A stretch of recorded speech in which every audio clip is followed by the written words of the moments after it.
गुरुर्ब्रह्मा गुरुर्विष्णु गुरुर्देवो महेश्वरा गुरुर्साक्षात् परब्रह्म तस्मै श्री गुरुवे नमः। ॐ गजाननं भूतगणाधिसेवितं कपितजम्बुफलचारुभक्षणं उमासुतं शोकविनाशकारिकं नमामि विघ्नेश्वरपादपङ्कजं। नारायणं नमस्कृत्यं नरं चैव नरोत्तमं देवीं सरस्वतीं व्यासं ततो जयमुदीरयेत्। आइए हनुमान विराजिए कथा कहूँ वेद अनुसार प्रेम सहित गादी धरूं पधारिए पवन कुमार। बोलो पवन पुत्र हनुमान की जय। सियावर रामचंद्र भगवान की जय। उमापति महादेव की जय। शिव महापुराण की जय। ओम नमः पार्वती पते। हर हर महादेव हर हर महादेव हर हर महादेव। जय जय श्री राधे जय जय श्री राधे जय जय श्री राधे श्याम। ओम श्री श्याम शिवाय नमः। ओम श्री श्याम शिवाय नमः। ओम श्री श्याम शिवाय नमः। तो आप सुन रहे हैं रुद्र संहिता सती खंड। आज सुनेंगे 5वें अध्याय से। सूत जी बोले, हे महर्षियों, ब्रह्मा जी के इस वचन को सुनकर मुनि श्रेष्ठ नारद प्रसन्नचित्त होकर शंकर भगवान का स्मरण करके आनंद पूर्वक कहने लगे। नारद जी बोले कि हे ब्रह्मन, हे विदे, हे विष्णु शिष्य, हे महाभाग, हे महामते, आपने शिव जी की अद्भुत लीला का वर्णन किया। जब कामदेव अपनी पत्नी को प्राप्त कर प्रसन्न होकर अपने घर चला गया तथा प्रजापति दक्ष भी अपने घर चले गए, सृष्टिकर्ता आप ब्रह्मा तथा आपके मानस पुत्र भी अपने अपने घर चले गए, तब पितरों की जन्मदात्री वह ब्रह्मपुत्री संध्या कहाँ गई? उसने क्या किया और उसका विवाह किस पुरुष के साथ हुआ? इन सब बातों को और संध्या के चरित्र को विशेष रूप से कहिए। सूत जी बोले, तत्ववेत्ता ब्रह्मदेव परम बुद्धिमान देवर्षि नारद के इस वचन को सुनकर भक्ति पूर्वक शंकर जी का स्मरण करके कहने लगे। ब्रह्मा जी बोले, हे मुने, संध्या का संपूर्ण शुभ चरित्र सुनिए, जिसे सुनकर हे मुने सभी स्त्रियां पतिव्रता होती हैं। वह संध्या जो पूर्व काल में मेरे मन से उत्पन्न हुई थी, वही तपस्या कर शरीर छोड़ने के बाद अरुंधति हुई। उस बुद्धिमती तथा उत्तम व्रत करने वाली संध्या ने मुनि श्रेष्ठ मेधातिथि की कन्या के रूप में जन्म ग्रहण कर ब्रह्मा विष्णु तथा महेश्वर के वचनों से महात्मा वशिष्ठ का अपने पति रूप में वर्ण किया। वह श्रेष्ठ पतिव्रता, वंदनीय, पूजनीय तथा दया की प्रतिमूर्ति थी। नारद जी बोले कि हे ब्रह्मन, उस संध्या ने क्यों, कहाँ तथा किस उद्देश्य से तप किया? किस प्रकार वह अपना शरीर त्याग करके मेधातिथि की कन्या हुई और उसने किस प्रकार ब्रह्मा विष्णु तथा शिव के द्वारा बताए गए उत्तम व्रत वाले महात्मा वशिष्ठ को अपना पति स्वीकार किया? हे पितामह, इसे सुनने की मेरी बड़ी उत्सुकता है, अतः सुनने की इच्छा वाले मुझसे अरुंधति के चरित्र का विस्तार पूर्वक ठीक ठीक वर्णन कीजिए। ब्रह्मा जी बोले, हे नारद, पहले अपनी पुत्री संध्या को देखकर मेरा मन काम से आकृष्ट हो गया, किंतु बाद में शिव के भय से मैंने उसे छोड़ दिया। काम बाण से घायल होकर उस संध्या का तथा मन को वश में रखने वाले महात्मा ऋषियों का भी चित्त चलायमान हो गया था। उस समय मेरे प्रति कहे गए शिवजी के उपहास युक्त वचन को सुनकर और ऋषियों के प्रति अपने चित्त को मर्यादा छोड़कर चलायमान देखकर तथा बार बार मुनियों को मोहित करने वाले उस प्रकार के भाव को देखकर वह संध्या विवाह के लिए स्वयं अत्यंत दुखी हुई।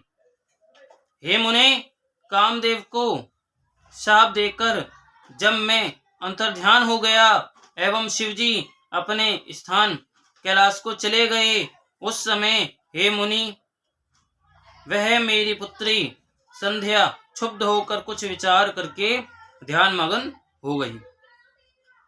वह मनस्विनी संध्या कुछ देर तक अपने पूर्व व्रत का स्मरण करती हुई उस समय यथोचित रूप से यह विचार करने लगी। संध्या बोली, मेरे पिता ने उत्पन्न होते ही मुझ युवती को देखकर काम से प्रेरित होकर अनुराग पूर्वक मुझे प्राप्त करने की अभिलाषा की।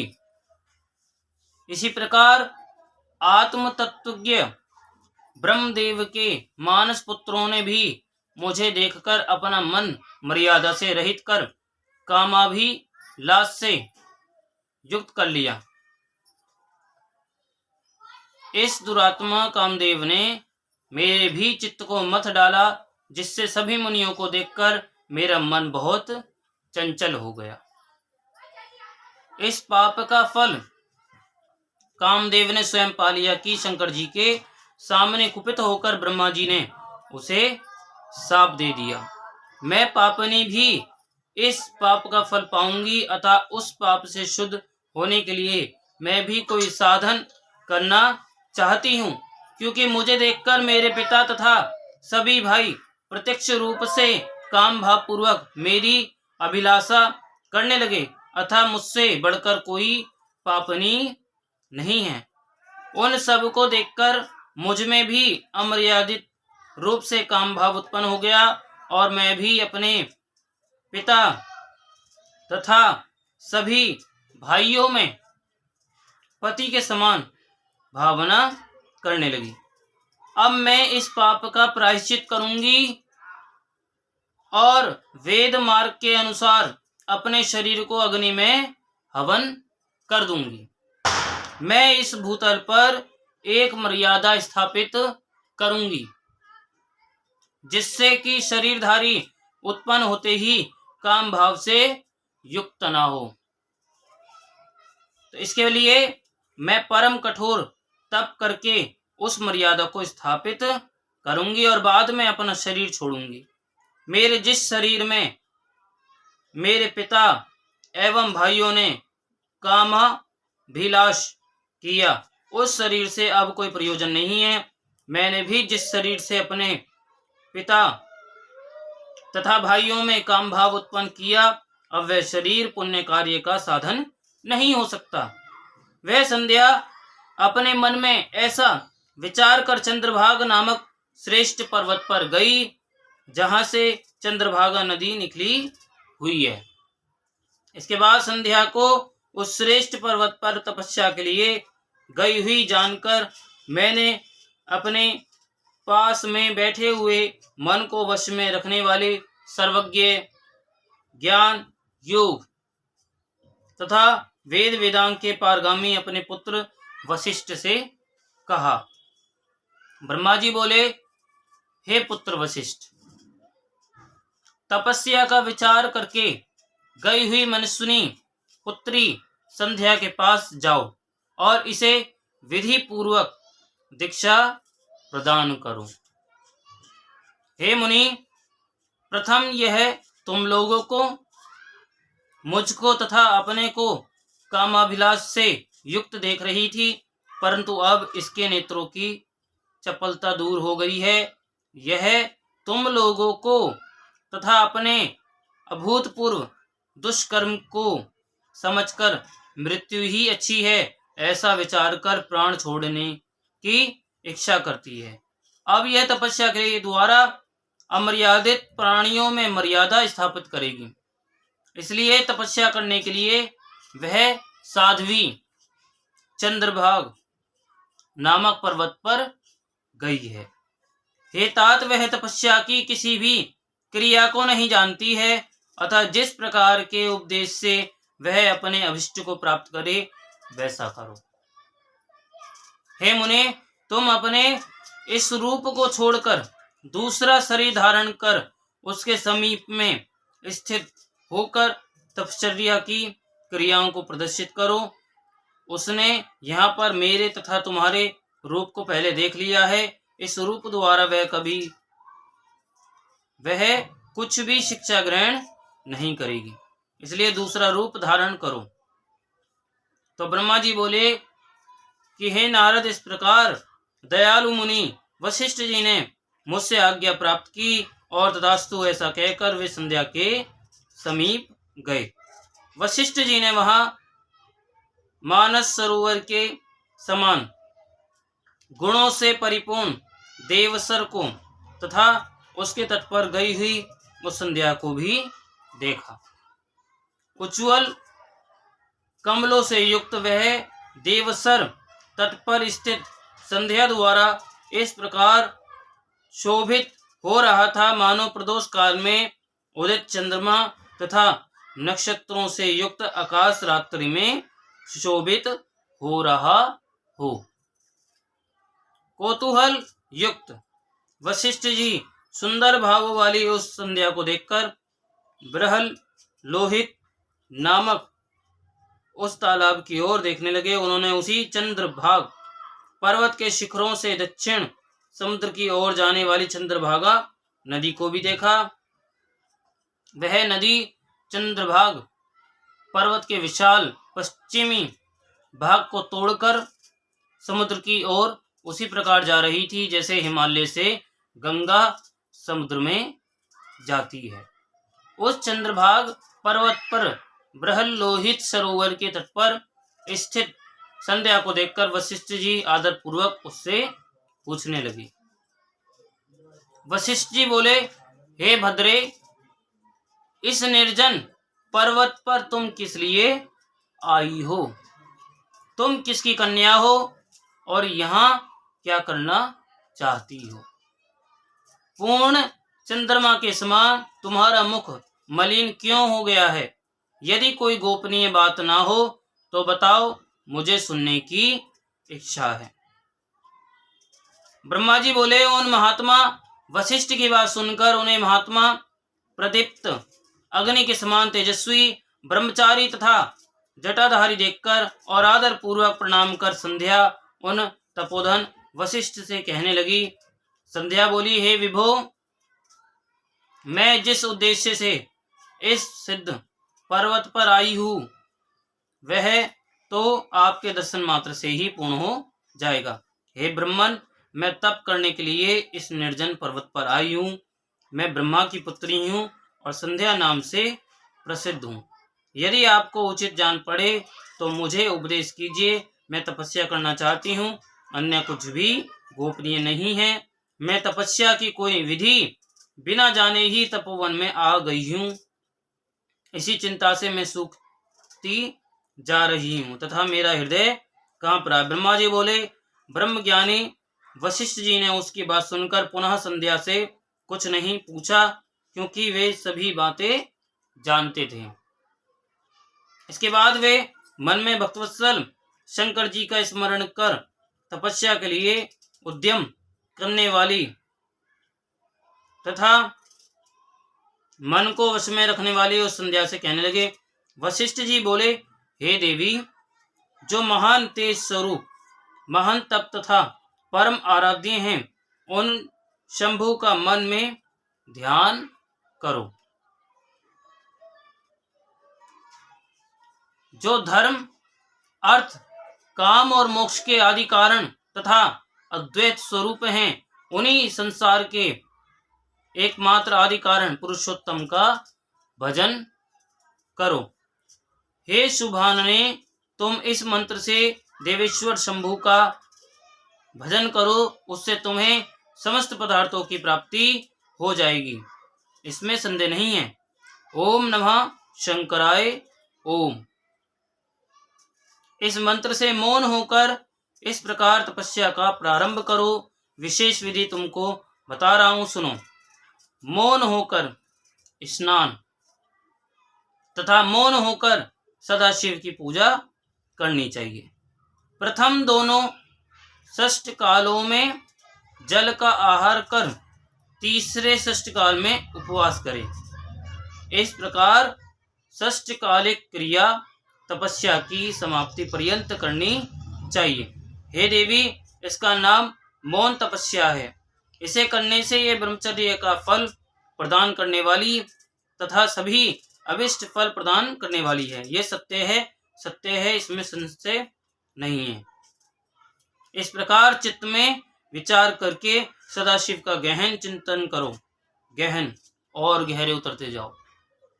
ऐसा करने से वे तुम्हारे ऊपर प्रसन्न होकर शीघ्र ही अभिष्ट फल प्रदान करेंगे। ब्रह्मा जी बोले, इस प्रकार मुनि वशिष्ठ वहां बैठकर संध्या को तपस्या की यथोचित विधि बताकर अंतर्ध्यान हो गए। और यहीं पर 5वां अध्याय विराम होता है। बोलो उमापति महादेव की जय। 6वां अध्याय प्रारंभ होता है। बोलो उमापति महादेव की जय। शिव महापुराण की जय। तो ब्रह्मा जी बोले, हे पुत्रवर, हे महाप्राज्ञ, अब संध्या के द्वारा किए गए महान तप को सुनिए, जिसके सुनने से पाप समूह उसी क्षण निश्चय ही नष्ट हो जाता है। क्योंकि जैसे जैसे आप कथा सुन रहे हैं, आपकी 84 कट रही है। तपस्या का उपदेश कर वशिष्ठ जी के अपने घर चले जाने पर संध्या भी तपस्या की विधि को जानकर अत्यंत हर्षित हो गई।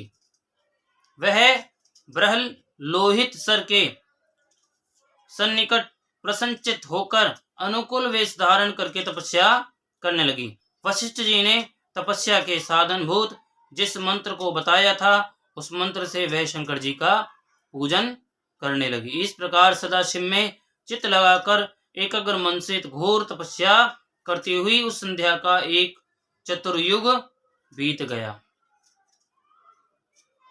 उसके पश्चात उस तपस्या से संतुष्ट हुए शिव जी उसके ऊपर प्रसन्न हो गए और बाहर भीतर तथा आकाश में उसे अपना विग्रह दिखाकर वह शिव जी के जिस रूप का ध्यान करती थी, उसी रूप से उसके समक्ष प्रकट हो गए। बोलो शंकर भगवान की जय।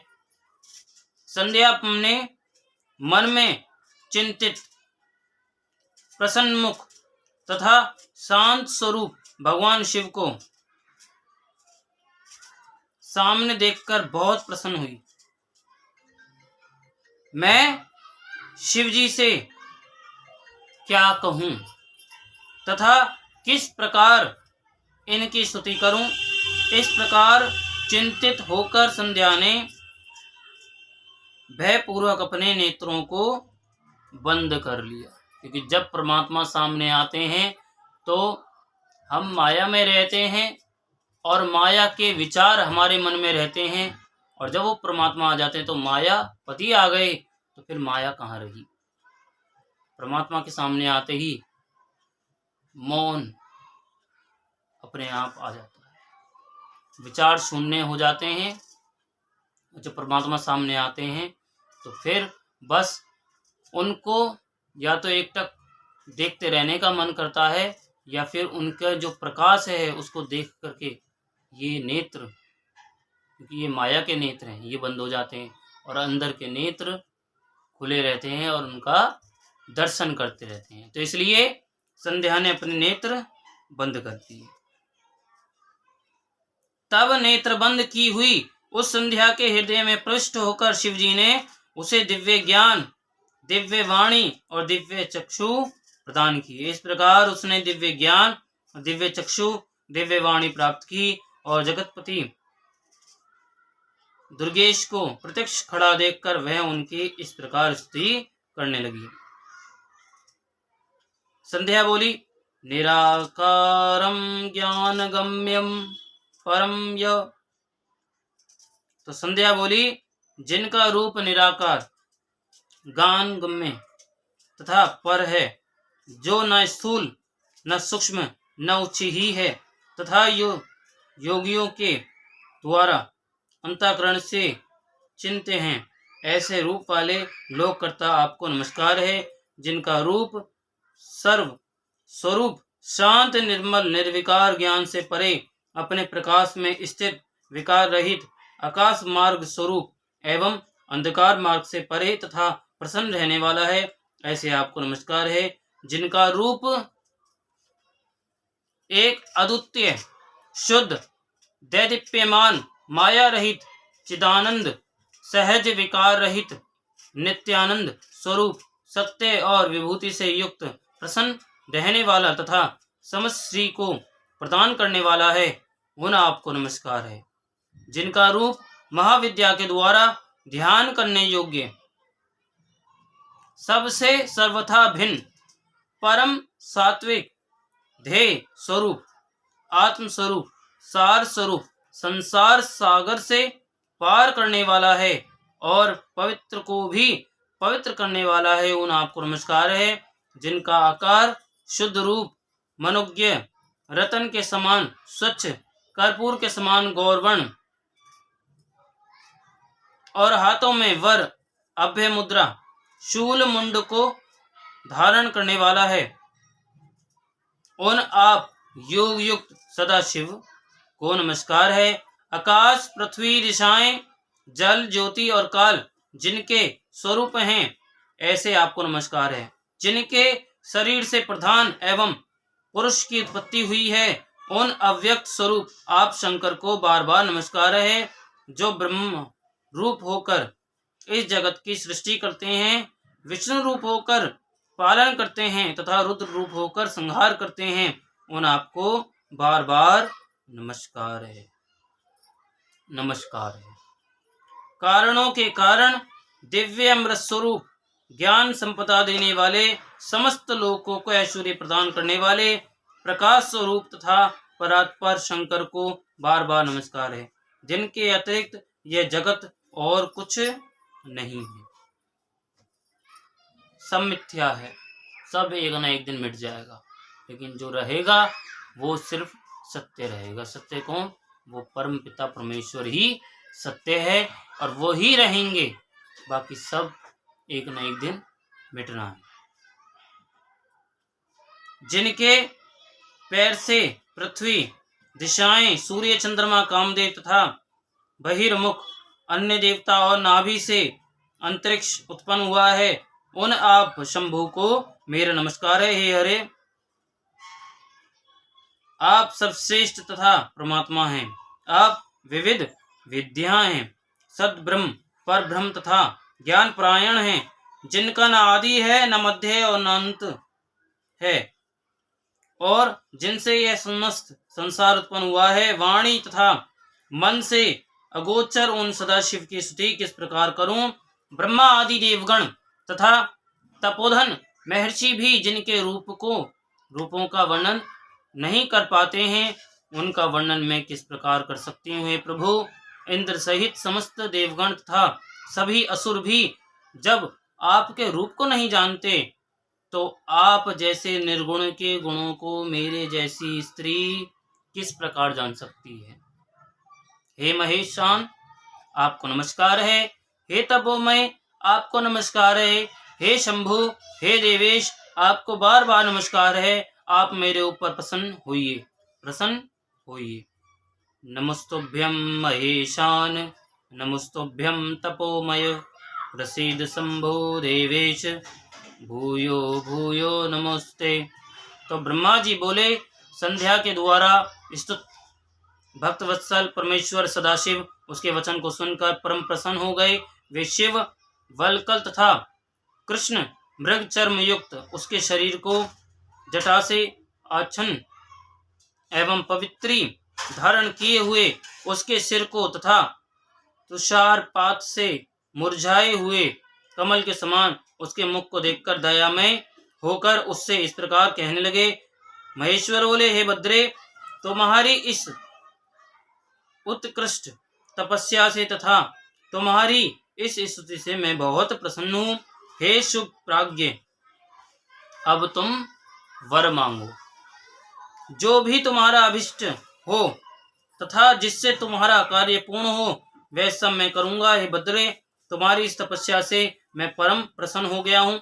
ब्रह्मा जी बोले। महेश्वर का वचन सुनकर संध्या बड़ी प्रसन्न हुई और उन्हें बार बार प्रणाम कर इस प्रकार कहने लगी। संध्या बोली, हे महेश्वर, यदि आप प्रसन्नता पूर्वक वर देना चाहते हैं, यदि मैं आपसे वर प्राप्त करने योग्य हूँ तथा यदि मैं उस पाप से सर्वथा विशुद्ध हो गई हूँ, और हे देव, यदि आप इस समय मेरे तप से प्रसन्न हैं तो पहले मैं यह वर मांगती हूँ, उसे दीजिए। हे देवादिदेव, इस आकाश तथा पृथ्वी में उत्पन्न होते ही कोई भी प्राणी सघ काम युक्त ना हो। हे प्रभु, मैं अपने आचरण से तीनों लोकों में इस प्रकार प्रसिद्ध हूँ जैसी और कोई दूसरी स्त्री ना हो। एक और वर मांगती हूँ, मेरे द्वारा उत्पन्न की गई कोई भी संतति सकाम होकर पतित ना हो, और हे नाथ, जो मेरा पति हो वह भी मेरा अत्यंत सुहृद बना रहे। मेरे पति के अतिरिक्त जो कोई भी पुरुष मुझे सकाम दृष्टि से देखे उसका पौरुष नष्ट हो जाए और वह नपुंसक हो जाए। ब्रह्मा जी बोले।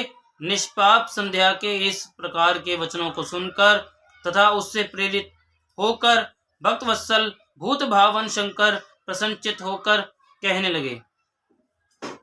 महेश्वर बोले, हे देवी, हे संध्या, मेरी बात सुनो। तुम्हारा पाप नष्ट हो गया है। अब मेरा क्रोध तुम्हारे ऊपर नहीं है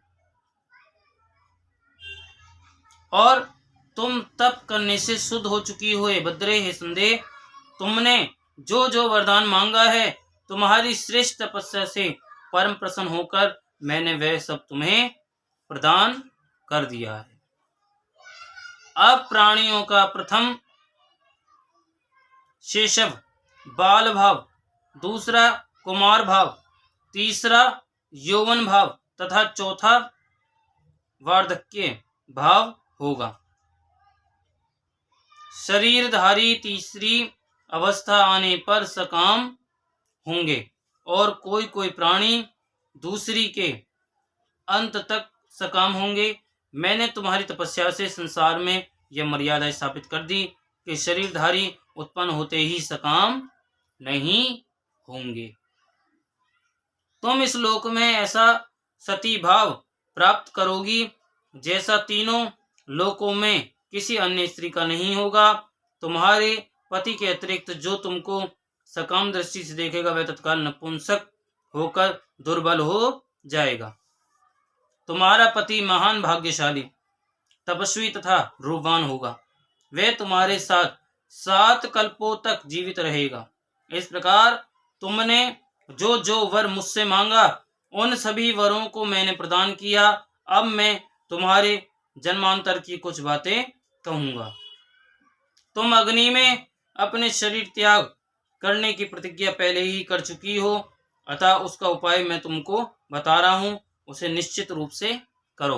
वह उपाय यही है कि तुम महर्षि मेधातिथि के 12 वर्ष तक चलने वाले यज्ञ में प्रचंड रूप से जलती हुई अग्नि में शीघ्रता से प्रवेश करो। इस समय मेधातिथि इसी पर्वत की तलहटी में चंद्रभागा नदी के तट पर तपस्वियों के आश्रम में महान यज्ञ कर रहे हैं। वहां तुम अपनी इच्छा से जाकर मेरे प्रसाद से मुनियों से अलक्षित रहती हुई अग्नि में प्रवेश कर जाओ। फिर तुम यज्ञ अग्नि से प्रकट होकर मेधातिथि की पुत्री बनोगी। तुम्हारे मन में जो कोई भी श्रेष्ठ पति के रूप में वांछनीय हो उसे अपने अंतःकरण में रखकर अग्नि में अपना शरीर छोड़ना। हे संध्या, तुम इस पर्वत पर 4 युग से घोर तपस्या कर रही हो। कृत युग के बीत जाने पर और त्रेता का प्रथम भाग आने पर दक्ष की जो शील संपन्न कन्याएं उत्पन्न हुई वे यथा योग्य विवाहित हुई। उनमें से उन्होंने 27 कन्याएं चंद्रमा को विवाह विधि द्वारा प्रदान की, किंतु चंद्रमा उन सभी को छोड़कर रोहिणी में प्रीति करने लगा। इस कारण जब दक्ष ने क्रोध से चंद्रमा को श्राप दे दिया, तब सभी देवता तुम्हारे पास आए थे। हे संदेह, उस समय तुम मेरा ध्यान कर रही थी, इसलिए वे देवगण जो ब्रह्मा जी के साथ आए हुए थे, तुमने उनकी तरफ देखा तक नहीं, क्योंकि तुम आकाश की ओर देख रही थी। अब तुमने मेरा दर्शन प्राप्त कर लिया है।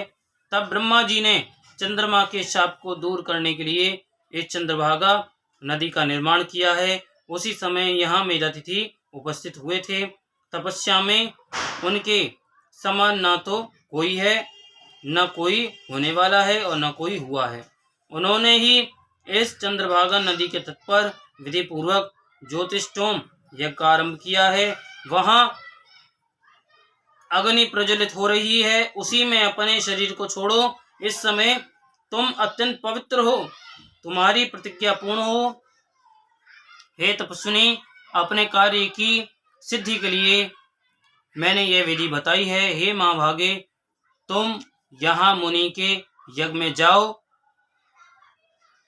और इसे करो। इस प्रकार वे देवेश उसका हित करके वहीं अंतर्ध्यान हो गए। तो यहीं पर छठा अध्याय विराम होता है। बोलो उमापति महादेव की जय, शिव महापुराण की जय। ओम श्री श्याम शिवाय नमः। ओम श्री श्याम शिवाय नमः। ओम श्री श्याम शिवाय नमः।